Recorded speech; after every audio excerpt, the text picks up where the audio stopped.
Hello, salam alaikum, j'espère que ça va. Bienvenue dans Safia t'en parle. Aujourd'hui, je te retrouve dans un nouvel épisode et on va parler de la rentrée, d'accord? La rentrée arrive et je me suis dit pourquoi pas faire un petit épisode sur comment réussir à la fac. Je donne tous mes conseils pour réussir. C'est pas des conseils que j'ai pris comme ça au hasard, sache que je les ai tous appliqués. Pour ceux qui savent pas, j'ai fait une licence de LEA anglais-espagnol. J'étais à la fac de Cergy d'ailleurs, vraiment la fac du ghetto. Et alhamdoulilah, je peux te dire aujourd'hui que cette licence-là, j'ai tout validé d'un coup, je suis jamais passée au rattrapage, j'ai toujours eu au-dessus de la moyenne. Vraiment, alhamdoulilah, donc c'est pas des conseils vraiment que j'ai pris à gauche, à droite, c'est des choses qui ont fonctionné pour moi et qui ont du sens. Donc voilà, j'espère que cet épisode-là te sera utile, Inch'Allah, et qu'Allah te permettra de valider tes semestres, ton année, ta licence, ton master, Inch'Allah. Et on commence avec le tout premier conseil, travailler avec les bons élèves.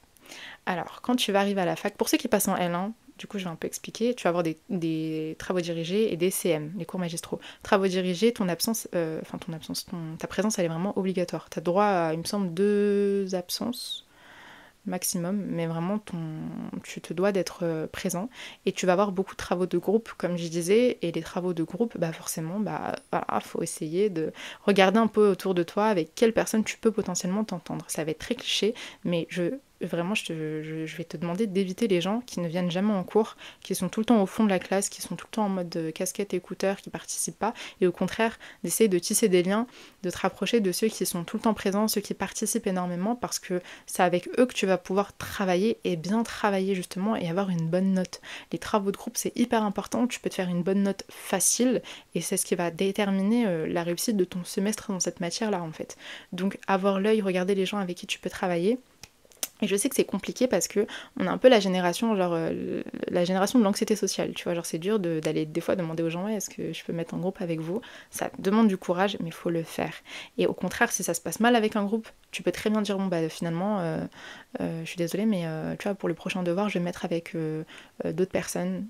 T'es pas obligé de te justifier, mais voilà quoi, si ça se passe mal avec ces personnes-là avec qui tu pensais que t'allais bien taffer, tu peux très bien aller voir ailleurs, vraiment, et on s'en fout. Ta note à la fin, c'est ce qui compte le plus, d'accord? Donc travailler avec les bons élèves dès le début. Deuxième conseil, c'est le conseil le plus classique du monde, tu vas l'entendre partout, mais d'être présent au CM, être présent aux cours magistraux. Je sais que c'est beaucoup, d'accord. Les cours magistraux, t'en as pour 1h30, t'es assis t'es dans un amphithéâtre qui est genre éclaté, t'as mal au dos, tu prends des notes pendant tout le long, c'est très intense. Mais d'être présent au CM, ça peut sauver ton année. En fait, déjà de une, faut se mettre dans la tête qu'il y a des profs qui vont pas tous mettre leurs cours sur le NT. D'accord? Il y en a qui le font pas parce qu'ils savent que du coup les gens vont pas venir au CM. Il y en a qui vont le faire, mais qui vont le faire genre une semaine avant le partiel. Toi, t'as besoin de temps, t'as besoin de t'avancer. T'as pas besoin de tout remettre à la fin, genre te mettre à réviser genre une semaine avant le partiel. Donc c'est important d'être présent. Et en fait, ce qui va te sauver, bah, c'est de savoir aussi comment est-ce que toi tu fonctionnes. Est-ce que ça va t'aider d'écouter le cours? Est-ce que ça va t'aider de regarder toutes les diapos?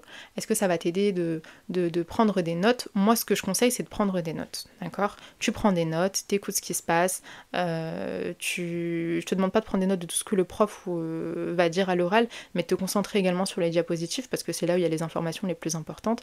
Prendre des notes, tout simplement, et encore une fois, tu peux être entouré de potes qui vont pas vouloir y aller.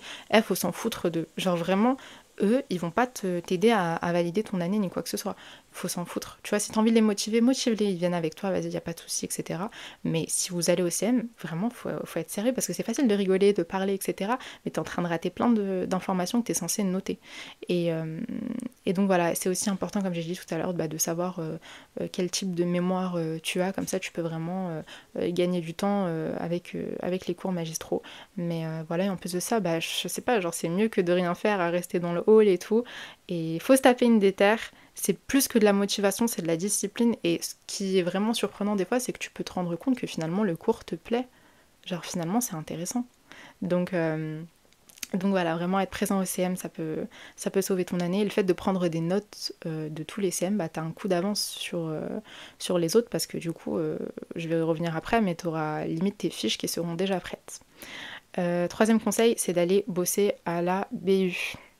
Ça, c'est le conseil le plus important.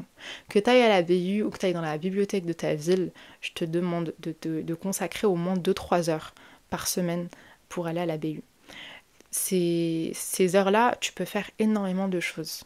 Repasser sur tes CM. Essayer de corriger en fait toutes les fautes que tu as fait en prenant des notes.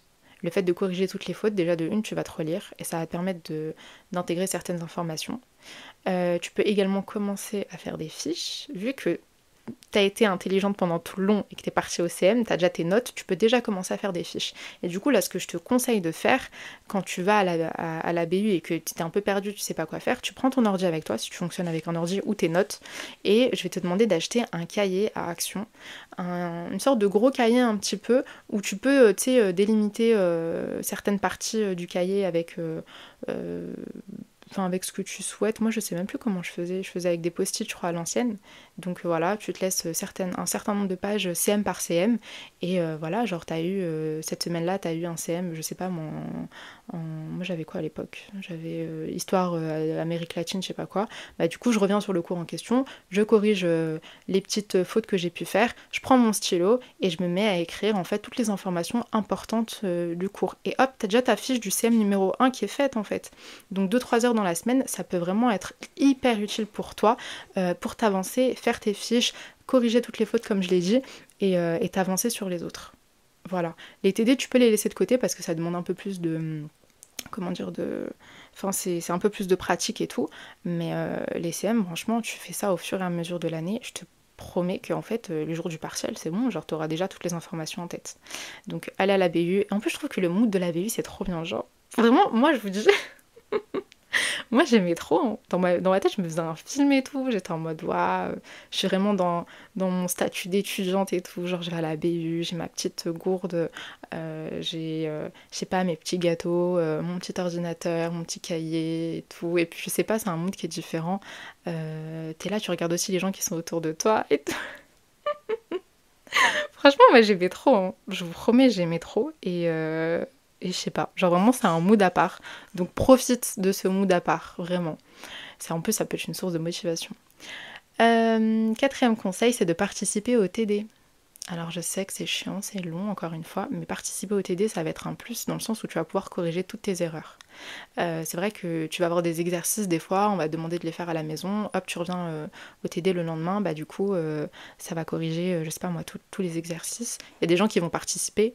Toi, peut-être qu'au départ, tu vas pas vraiment participer, sauf qu'en fait, tu es en train de perdre cette occasion-là, de t'assurer que tu as eu bien tout bon, que tu as bien compris la chose. Peu importe la matière que c'est d'ailleurs, mais si tu as l'occasion de participer à cet TD-là, aller au tableau ou juste lever la main, fais-le. C'est comme ça que tu vas assimiler certaines choses. Moi, je sais que les cours de traduction, quand j'avais des cours de trad en anglais ou en espagnol, c'est ça qui me sauvait en fait, c'est ça qui me permettait de comprendre, parce que des fois, j'assimilais pas certaines choses. Donc, participer, lever la main, il n'y a pas de heshma, c'est comme ça qu'on apprend, et voilà, et puis c'est bien, et des fois, tu as des notes de participation, donc ça permet d'avoir un petit point en plus. Et encore une fois, voilà, ça te permet aussi de te défaire un peu de l'anxiété. Cinquième conseil, c'est de se fixer un objectif, et je crois que c'est le dernier conseil d'ailleurs, hein, mais c'est le plus important à mes yeux. Fixe-toi un objectif. Où est-ce que tu as envie d'aller avec cette licence? Alors je sais qu'encore une fois c'est compliqué parce que maintenant avec Parcoursup tu peux te retrouver dans certaines licences par défaut, mais se fixer un objectif ça va te permettre de tenir le coup.